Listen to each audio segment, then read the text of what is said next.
요한복음 17장 9절부터 19절 말씀 보겠습니다.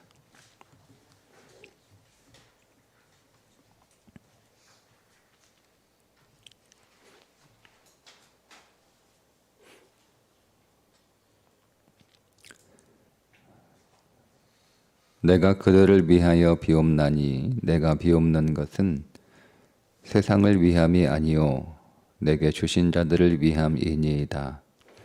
그들은 아버지의 것이로소이다. 내 것은 다 아버지의 것이요 아버지의 것은 내 것이온데 내가 그들로 말미암아 영광을 받았나이다. 나는 세상에 더 있지 아니하오나 그들은 세상에 있사옵고 나는 아버지께로 가옵나니 거룩하신 아버지여 내게 주신 아버지의 이름으로 그들을 보존하사 우리와 같이 그들도 하나가 되게 하옵소서. 내가 그들과 함께 있을 때에 내게 주신 아버지의 이름으로 그들을 보존하고 지키었나이다. 그 중에 하나도 멸망하지 않고 다만 멸망의 자식뿐이오니 이는 성경을 응하게 함이니이다. 지금 내가 아버지께로 가오니 내가 세상에서 이 말을 하옵는 것은 그들로 내 기쁨을 그들 안에 충만히 가지게 하려 함이니이다. 내가 아버지의 말씀을 그들에게 주었사오매 세상이 그들을 미워하였사오니 이는 내가 세상에 속하지 아니함 같이 그들도 세상에 속하지 아니함으로 인함이니이다. 내가 비옵는 것은 그들을 세상에서 데려가시기를 위함이 아니요 다만 악에 빠지지 않게 보존하시기를 위함이니이다. 내가 세상에 속하지 아니함 같이 그들도 세상에 속하지 아니하였사옵나이다. 그들을 진실로 거룩하게 하옵소서. 아버지의 말씀은 진리이다. 아멘. 계속되는 예수님의 중보기도인데요. 오늘도 예수님의 기도 한 절씩 좀 보면서 말씀을 나누겠습니다. 제자들을 위하여 기도하시는 중에 10절에 보면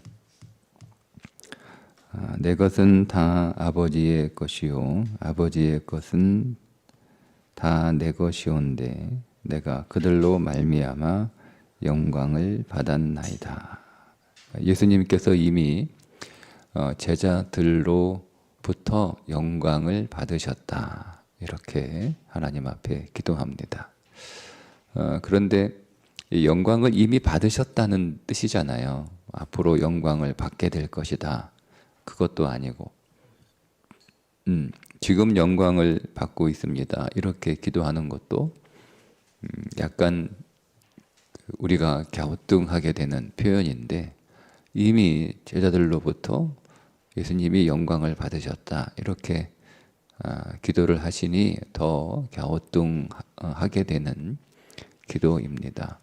왜냐하면 아직 제자들은 성숙하지 않았고 여전히 예수님께서 수차례 말씀하셨고 당신이 누구신지 무엇을 위하여 오셨는지 그렇게 제자들에게 말씀해 주셨음에도 불구하고 제자들은 그것을 다 이해하지 못한 상태잖아요. 그전에는 전혀 알아듣지 못해서 엉뚱한 소리하고 또 많은 실수도 하게 되고 그리고 지금 예수님께서 십자가에서 돌아가시기 바로 전에 또 집중해서 말씀을 하시지만 여전히 예수님의 말씀이 무엇인지 잘 깨닫지 못하고 또 다른 생각과 다른 마음을 품고 있는 상태예요. 지금 제자들의 상황이. 그런데 그런 제자들을 통해서 예수님께서 영광을 이미 받으셨다. 이렇게 표현하는 것이 좀 이상할 수밖에 없는 일입니다. 그런데 주님이 뭐 잘못 말씀하실 일은 없으니까 주님이 내가 이미 영광을 받았다라고 하는 이 표현을 통해서 우리는 두 가지 정도의 그 메시지를 여기서 발견하게 되는데 하나는 제자들이 미숙하고 부족하지만 그 미숙하고 부족한 것을 너그럽게 받아 주셨다는 거예요. 너그럽게. 네, 그것을 주님은 영광으로 받으셨다라고 하는 거죠. 제가 지금 언젠지는 잘 기억이 안 났는데 아마 초등학교 저학년이었던 것 같아요. 네, 같아요. 예. 제가 이렇게 길을 가다가 문방구에서 이 장난감 반지가 이렇게 있더라고요. 장난감 반지, 플라스틱으로 된 장난감 반지. 예쁜 반지가 하나 있어서 그걸 하나 사가지고 제 어머니 손에 끼워드렸어요. 엄마, 이거 내가 선물하는 반지야. 내가 반지 하나 선물할게. 이렇게 보석 반지야. 이렇게 하고 드렸어요. 그거를 이제 어머니가 기쁘게 이렇게 받아주시더라고요. 그게, 야 이놈아, 이게 무슨 반지냐 임마. 이 플라스틱으로 된 반지를 이거 내가 어떻게 끼고 다녀, 창피하게. 가서 나 반지 꼈다, 내가 어디 가서 이렇게 얘기하냐. 그렇게 하지 않으시고, 아유 우리 아들이 이렇게 귀한 반지를 사왔어, 고마워, 아유 참 예쁘다, 이렇게. 물론 뭐 그날만 끼고 마셨지만, 네, 그런 거예요. 가짜잖아요. 그죠? 가짜. 그거 뭐 어디 그거를 이렇게 차고 다닙니까? 부끄럽고 창피하게. 그러니까 예수님께 제자들이 그 예수님께 드리는 그 모든 영광들이 그런 거였어요. 사실은 제가 말씀을 드린 것처럼 부족하고 흠이 있고, 그리고 한참 모자라는 거고, 그리고 그것을 영광이라고 말하기에도 참 부끄러운 그런 것이었지만, 주님은 제자들의 그런 연약하고 또 초라한, 또 한편으로는 부끄러운 그런 제자들의 모습이, 아니 어디 가서 예수님이 내 제자들이야 이렇게 할 만한 사람들이 아니거든요. 지금 현재 제자들의 상태는. 아니 어디 가서 내가 내 제자들이야 이렇게 자랑을 하려면 그래도 좀 반듯해야 되는데, 그런 게 아직은 보이지 않잖아요. 실수투성이고 엉뚱한 소리하고, 또 생각이나 또 방향들이 좀 예수님하고 많이 좀 차이가 나고, 그럼에도 불구하고 예수님은 그것을 부끄럽게 생각하시거나 못마땅하게 여기지 않으시고, 내가 이미 영광을 받았다, 이렇게 말씀을 하시는 거예요. 여러분, 그러니까 오늘 우리가 주님 앞에, 사실 우리의 마음은 그렇지 않잖아요. 우리의 마음이 에이, 내가 뭐 돈이 있어도, 제가 만약에 여러분 지금 이렇게 비싼 좋은 반지를 어머니께 사드릴 수 있어도, 아유 뭐 다 그 늙으신 분이 뭐 반지 끼고 뭐 어디 갈 데도 없는데 뭐 그런 거 드려봐야 무슨 소용이 있어. 어머니가 만약에 내 손이 좀 허전하다 뭐 이렇게 말씀을 하시면, 그걸 못 들은 척 할 수 없으니까 어디 가서 그냥 저 한 5,000원짜리 10,000원짜리 가짜 반지 이렇게 끼워드리는 그런 생각에서 나오는 게 아니라, 정말 내가 진심으로 좋은 거 해드리고 싶고, 그런데 이제 내가 형편이 안 되는 거잖아요. 그죠? 우리가 주님을 정말 믿음으로 그분을 잘 섬기고 싶고, 정말 그분의 기쁨이 되고, 우리가 그분의 영광이 되고 싶은, 그분께 영광을 드리고 싶은 그런 마음이 우리 안에 이미 진심으로 있지만, 그러나 오늘 우리의 능력은 아직 연약하고 부족하고, 또 우리가 주님에 대해서 또 우리가 어떻게 영광을 돌려야 될지 잘 모르겠고, 그런 상황에서 나오는 여러 가지 부족한 모습들, 우리의 신앙의 그런 부족한 모습들, 주님은 그럼에도 불구하고 우리의 어떤 나타나는 행동이나 이런 외형적인 모습들을 통해서 영광을 받으시는 게 아니라, 우리의 마음이 정말 우리가 주님을 사랑하고 그분의 기쁨이 되고자 하는 그 마음을 영광으로 받으신다는 거예요. 이게 얼마나 감사합니까? 우리가 주님의 그 마음을 우리가 말씀을 통하여 알고, 정말 우리가 진심, 우리 안에 그런 정말 정성스러운 진심이 우리 안에 있으나 때론 부족하고 허물도 있고 실수한다 할지라도, 주님이 너그럽게 오늘 우리의 이런 믿음을 영광으로 받으신다. 감사하고 찬송할 수밖에 없는 거죠. 또 한 가지 이미 받으셨다라고 하는 의미는 어떤 것이냐면 지금은 부족하지만 결국 제자들이 주님 앞에 온전한 영광의 삶을 살게 될 거라고 하는 확신입니다. 그러니까 주님의 그 제자들을 위한 이 중보기도, 대제사장적 중보기도를 쭉 이렇게 보면 확신으로 가득 차 있어요. 예수님께서 어제도 제자들을 위한 중보기도 시작할 때 확신과 소망으로, 소망과 확신으로 시작을 했다라고 함께 나누었잖아요. 그러니까 오늘 이어지는 말씀도 제자들을 향한 확신이 가득합니다. 저들이 지금은 부족하고 좀 연약한 모습으로, 나에게 부족한 영광의 모습이지만, 그러나 저들은 결국 온전한 영광의 삶을 살게 될 것이다. 하나님 앞에 정말 충분하고 풍성하고 온전한 영광을 돌리는 그런 제자들이 될 것이다 라고 하는 확신이에요. 그것이 너무나 분명하기 때문에 내가 이미 영광을 받았다라고 말씀을 하시는 거예요. 너무나 확신하기 때문에.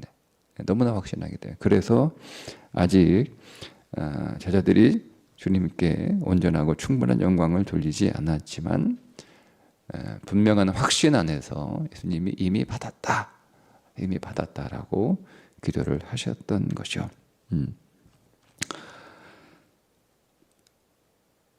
그런데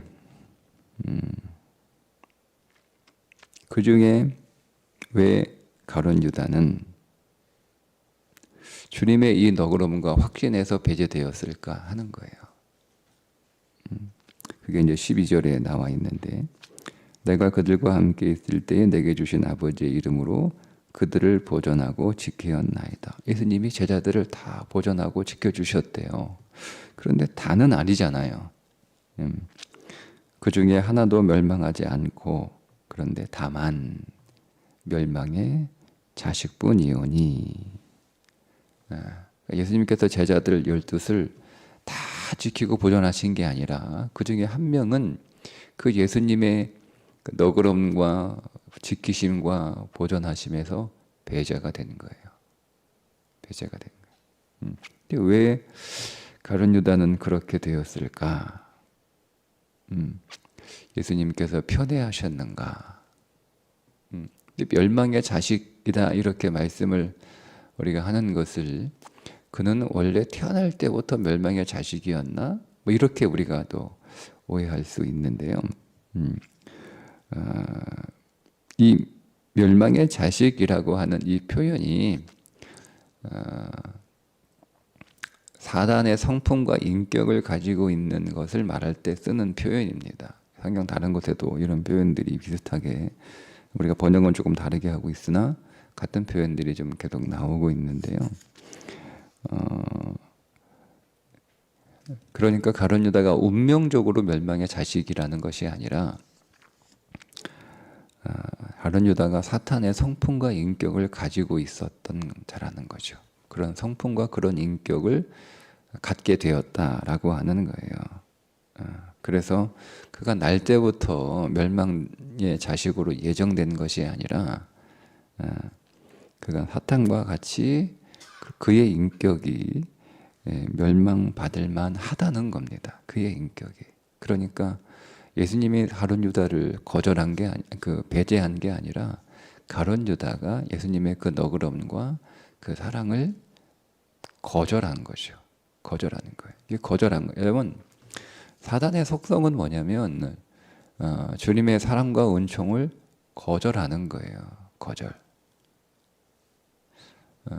여러분, 천사장이 하나님 앞에 방귀를 들고 그가 하나님을 대적하는 존재가 되었을 때 하나님이 그 천사를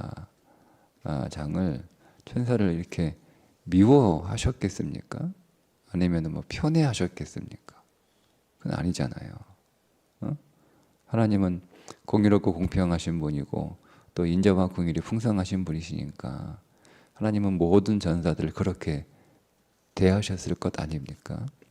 그 가운데 사단은 그런 하나님의 은혜와 긍휼, 그 사랑과 그 풍성함을 거절한 거예요. 거절. 안 받은 게, 못 받은 게 아니라 안 받은 거예요. 내가 안 받겠다. 난 싫다. 이게 사단이에요. 그러니까 여러분, 우리가 이 부분을 우리가 묵상하게 되면 굉장히 이 그 진리가 굉장히 이게 우리 가운데 좀 두려운 거죠. 두려운 거죠. 우리가 주님의 그 사랑과 그 은혜와 그 긍휼을, 그 인내와 우리를 향한 그분의 그 기대를, 소망을 우리가 여러분 믿음 안에서 잘 받아야 되는 것, 그게 믿음이거든요. 그때 오늘 우리 안에 풍성한 생명이 있고 그런 오늘 우리들을 주님께서 지키시고 보존해 주시는 거예요. 근데 우리가 이것을 거절하는 거죠. 난 주님의 사랑이 싫어. 난 주님의 긍휼이 싫어. 그게 가룟 유다인 거예요. 가룟 유다. 그것을 멸망의 자식이라고 주님이 표현을 하신 것입니다. 주님의 돌보심을 거절한 것, 주님의 지키심을 거절한 것.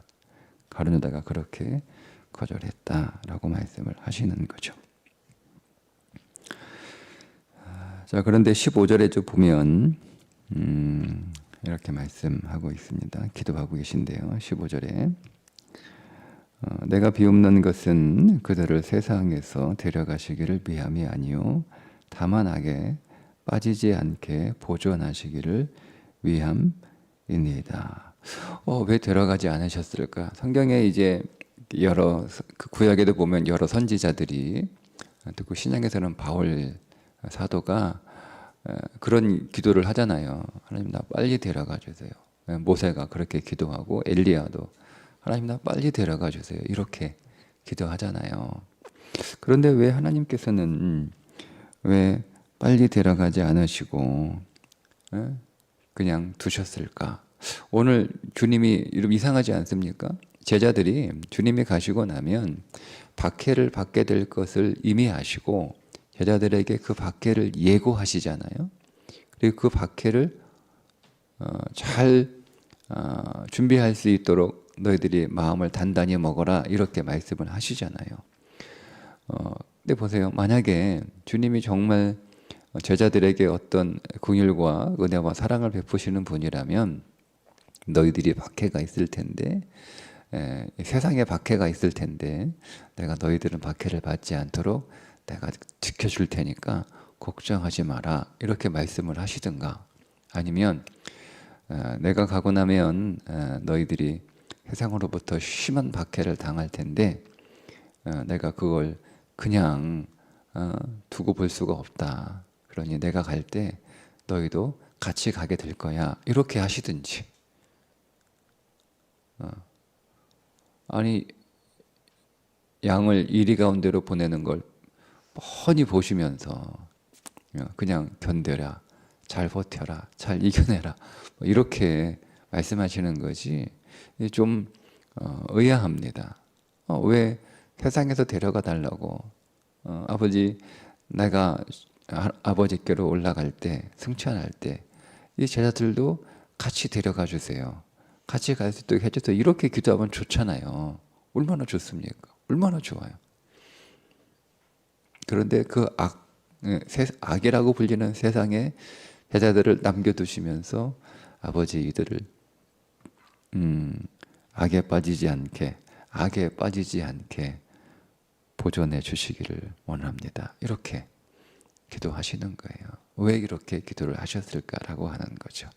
그러면 오늘 우리는 왜 이 악이라고 불리는 세상 가운데에서 믿음의 고난을 당해야 하는 것일까라고 하는 질문이 여기서 이제 나오고 그 해답이 여기에서 나오는 거예요. 주님이 제자들을 위하여 중보하며 기도하시는 이 내용은 다만 악에 빠지지 않게 보존하시기를 위함이니이다. 이렇게 기도하시는 이유는 뭐냐면, 제자들을 데려가지 않고 남겨두신 이유는 이제 제자들이 진정한 제자, 온전한 제자가 되도록, 아직은 부족하잖아요. 그 예수님께서 나는 참 포도나무요 라고 말씀을 하신 것처럼, 그러면 그 말의 의미는 아직 제자들은 참 제자가 아니라는 뜻입니다. 아직 많이 부족하잖아요.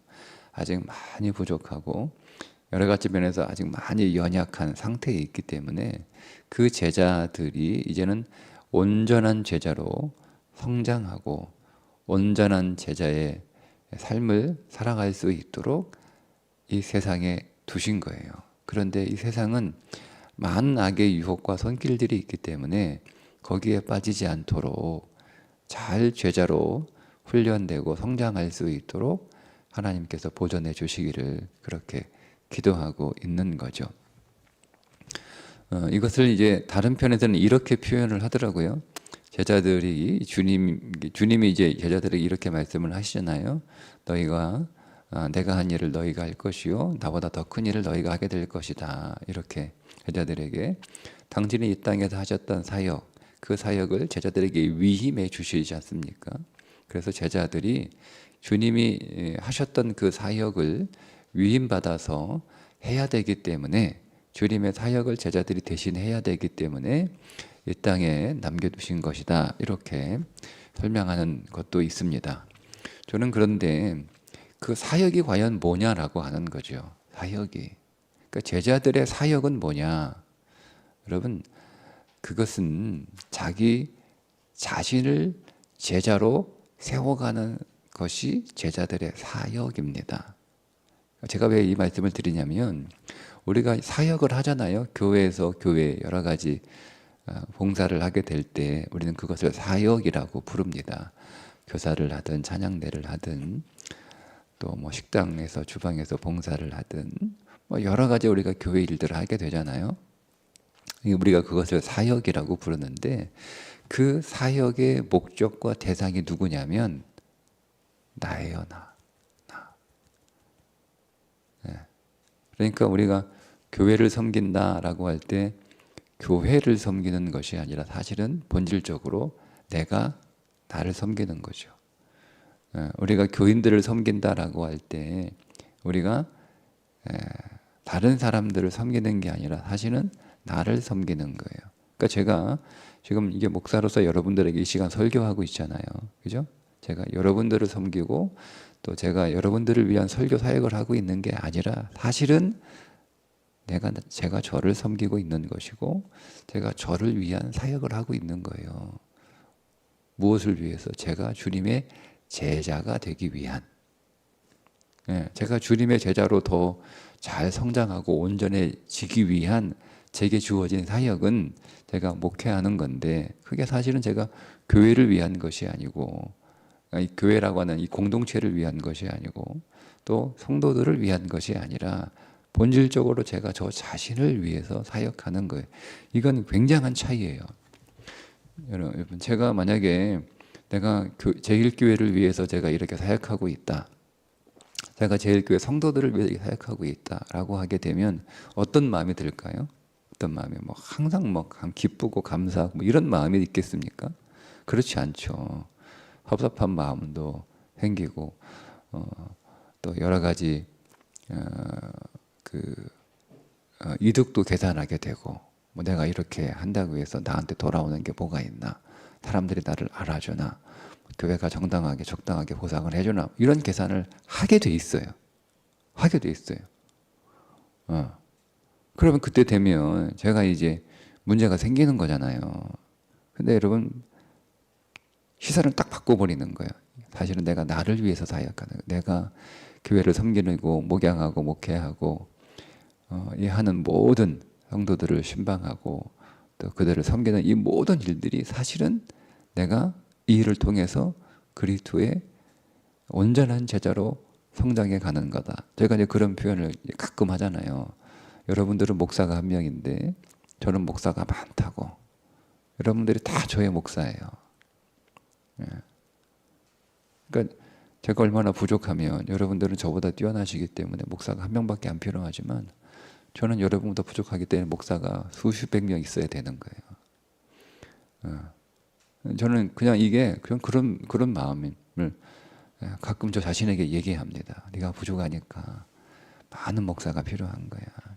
그러니까 성도가 지금 너를 목양하고 있는 거다. 그 목양을 받으라는 거예요. 목양을 받으라는 거예요. 그때 내가 더 온전한 그리스도인으로 성장하고 내가 더 주님을 더 아는 제자로 더 성장하게 되는 거다라는 거죠. 그런 거죠. 그러니까 제자들이 하는 모든 사역들은 그들이 전도하고 또 그들이 교회를 세우고 또 그 교회를 또 목양하고 또 그래서 그 성도들을 또 신방하고 하는 그들을 위하여 함께 또 기도하고 또 그들을 축복하고 하는 이 모든 사역이 누구를 위한 거예요? 나 자신을 위한 거였어요. 그러니까 여러분 요한계시록 4장에 가면 장로들에게 면류관을 씌워 주시는데 영광의 면류관을 탁 씌우니까 그것들을 벗어가지고 다 내려놓잖아요. 그러니까 이런 거예요. 야, 그동안 내 백성들을 위하여 그렇게 잘 섬겨줘서 수고해서 고맙다. 이렇게 주님이 칭찬하시면서 영광의 면류관을 씌워주시니까 아유 주님 다 저를 위해서 한 건데요. 저를 위해서 한 건데요. 제가 이거 받을 수 없습니다. 이렇게 되는 거예요. 이렇게 되는 거예요. 근데 그거를 주님은 우리에게 사역으로 받으시겠다는 거예요. 섬김으로 받으시겠다는 거예요. 이게 얼마나 감사합니까? 제가 그리스도의 제자로 더 성장하기 위해서 한 거예요. 그러니까 이런 장이 없으면 보세요. 여러분 제가 이런 장이 없으면 제가 어디 가서 이만큼의 제자로서 성장할 수 있을까요? 여러분들에게 제일교회가 없으면 여러분들이 정말 주님의 제자로 어디 가서 성장하시겠어요? 가정에서 그렇게 되겠습니까? 여러분 직장에서 여러분들이 그리스도 제자로 훈련하고 성장할 수 있는 그 기회와 여러분 그 일들이 여러분 직장에서 있을까요? 없습니다. 교회만큼 나를 그리스도의 제자로 만들어 주시는 곳은 세상에 사실 없어요. 제가 저희 가정에서 저희 아내와 아내와 같이 살고 아이들과 같이 살면서 과연 제가 이만큼 그리스도인으로 성장할 수 있었을까? 아유, 저는 불가능합니다. 제가 만약에 목회 안 하고 제가 다른 직장, 다른 직업 이렇게 갖고 그렇게 직장생활, 사회생활 하면 과연 제가 지금의 저처럼 주님을 더 알고 말씀 안으로 더 들어가고 주님을 더 앙망하는 그런 삶을 살 수 있게 되었을까? 아니에요. 그러니까 제가 이제 언젠가는 이제 정년이 돼서 이제 목회 현장을 떠날 텐데 가장 아쉬운 게 이 부분이에요.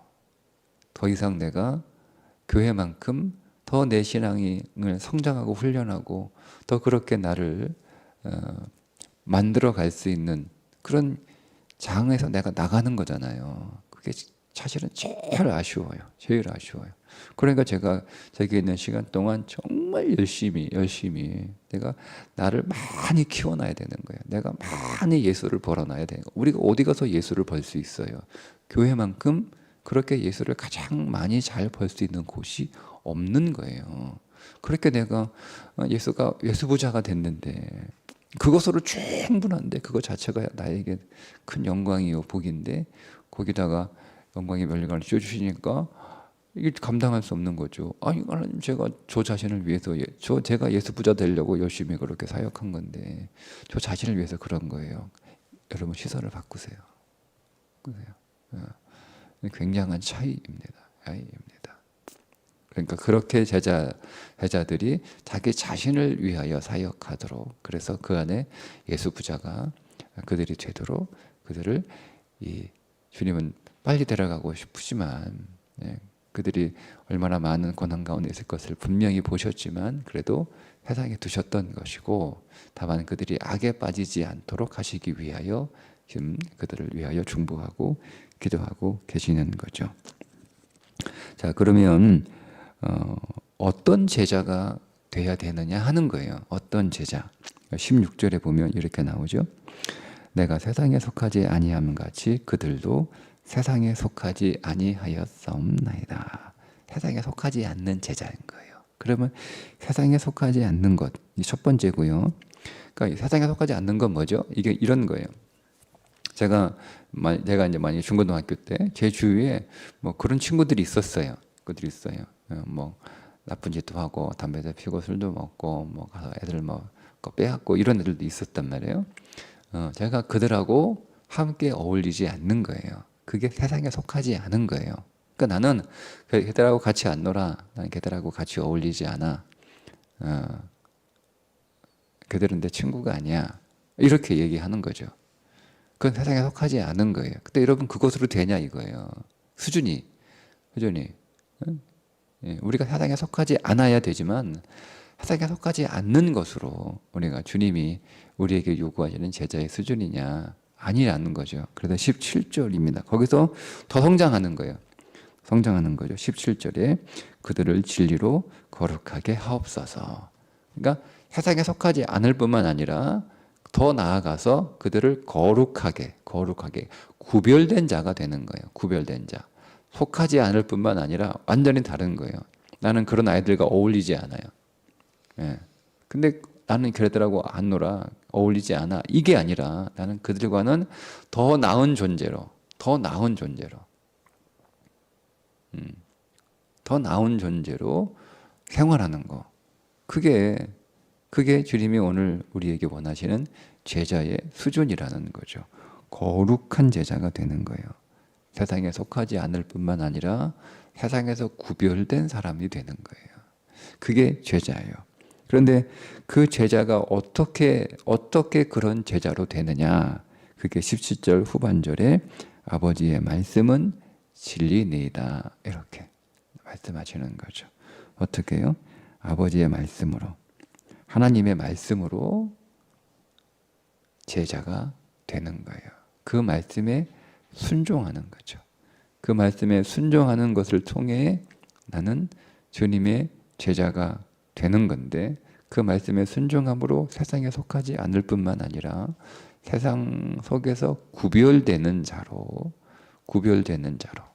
그렇게 훈련되면서 주님의 온전한 제자로 우리가 자라게 되는 거죠.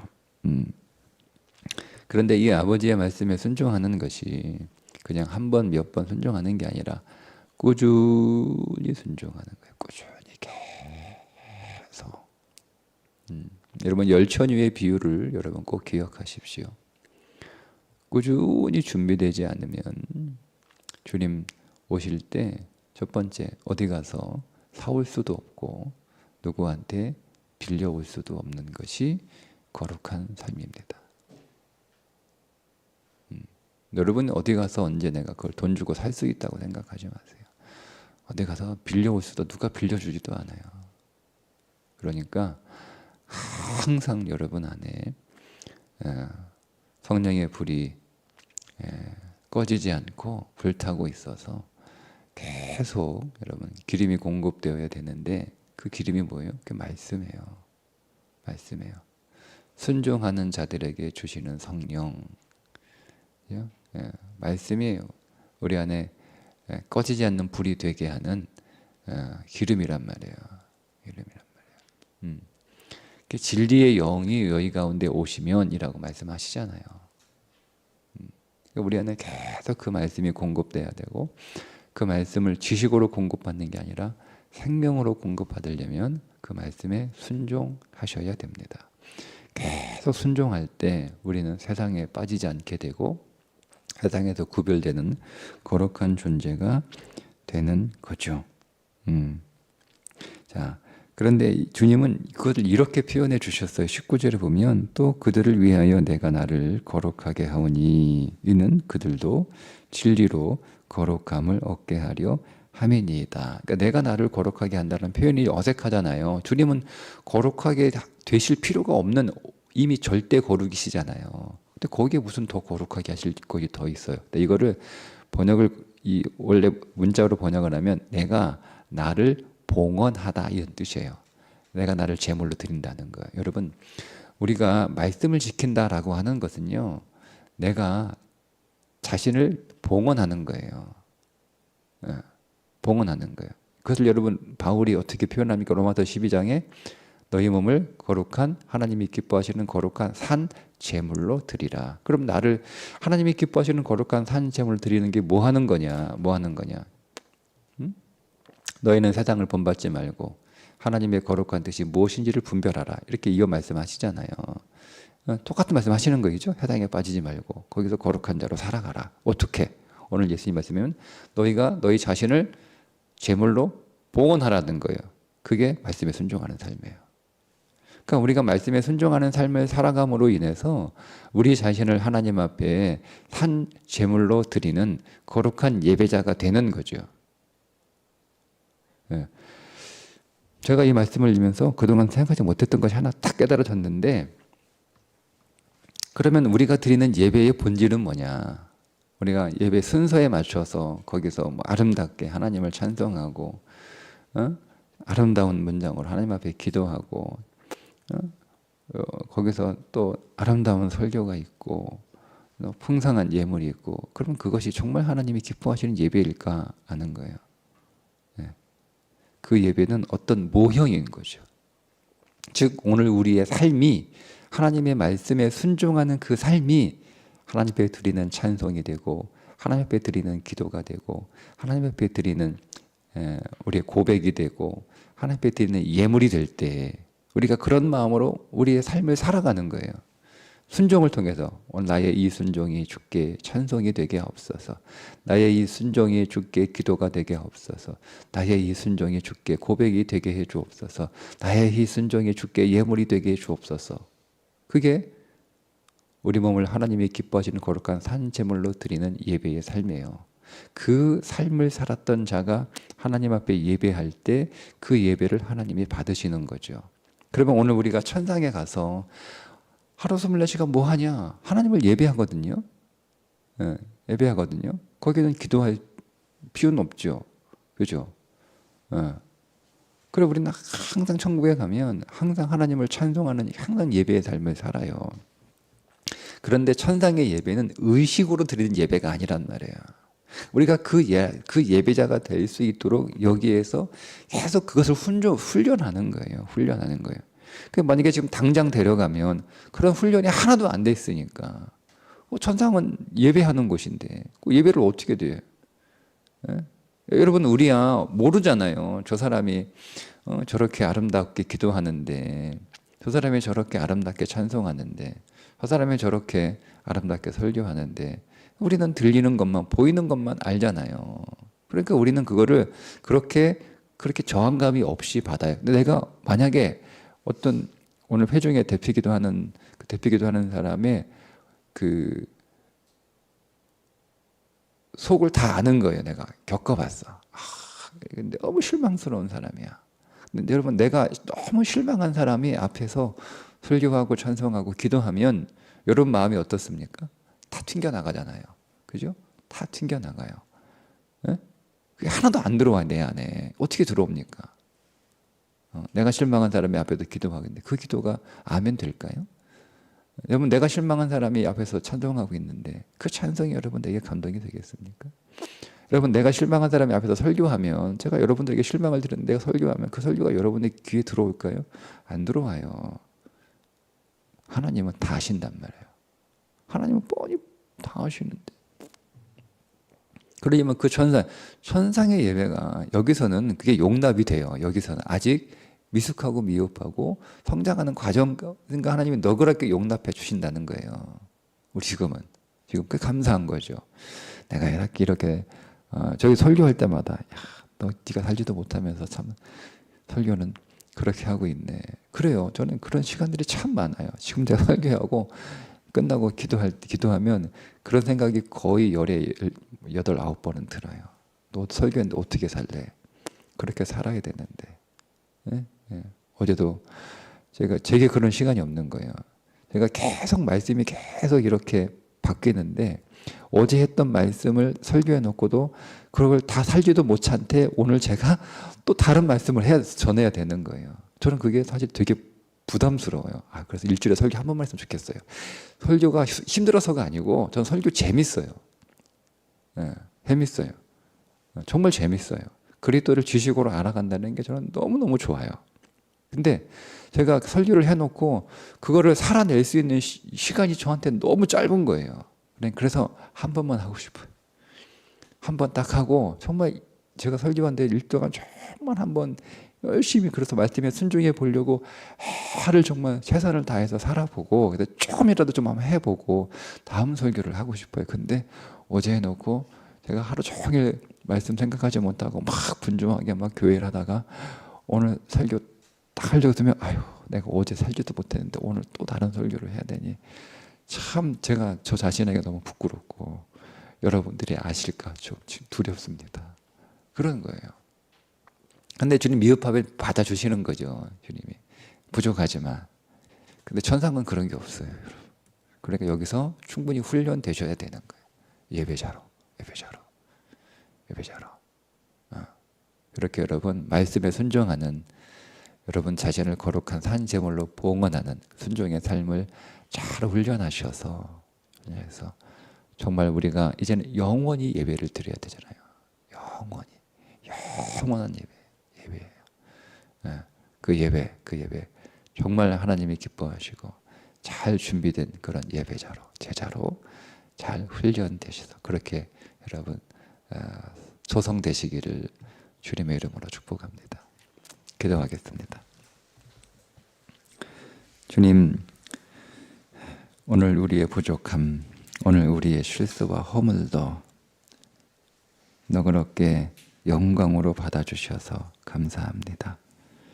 그러나 우리가 주님이 나의 이 실수를 너그럽게 받아주시는 마음이 넓으신 분이라는 건 서대 우리 자신 방종하지 않고 주님이 기대하시는 대로 내가 온전한 제자로 주님이 기뻐하시는 참 제자로 더 성장하고 더 성숙할 수 있도록 매 순간 더 경주하는 오늘의 삶이 되게 해주셔서 온전히 주님의 마음에 꼭 합당한 다윗처럼 우리가 더 성동하고 성숙한 예배자로 훈련되게 해 주옵소서. 예수님의 이름으로 기도합니다. 아멘.